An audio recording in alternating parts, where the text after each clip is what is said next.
Just in the Middle East, flares lit up the sky over Gaza tonight following a day of an intense fighting. As CBS 2's Lou Young reports, Israel's prime minister is warning Israelis to be ready for a, quote, prolonged war.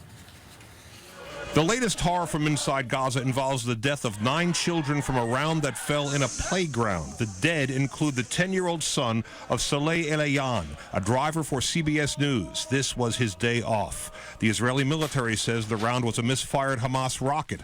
Hamas says it was an incoming Israeli shell. In the fog of war, the truth is difficult to determine. The UN Secretary General says justice will be hard to come by unless the fighting stops.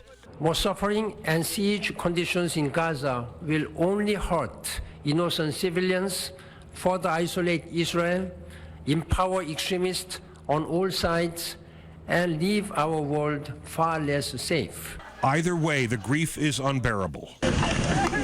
The Israeli Defense Force says a mortar round coming from Gaza killed 5 of its soldiers and wounded several more, shrugging off demands for an immediate unconditional ceasefire from the United Nations and the United States. Prime Minister Benjamin Netanyahu told his people to prepare for a prolonged struggle.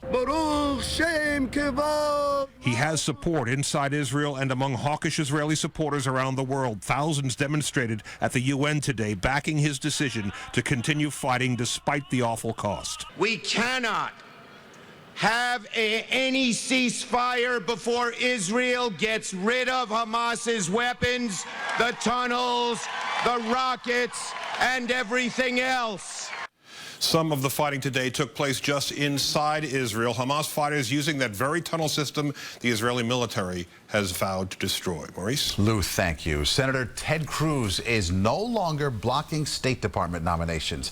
They had been held up after the Texas Republican questioned last week's FAA ban on flights to Tel Aviv.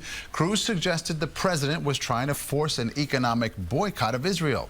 The FAA said Cruz's comments were offensive and ridiculous, and that it banned flights for 36 hours after a rocket landed a mile from the airport in Tel Aviv.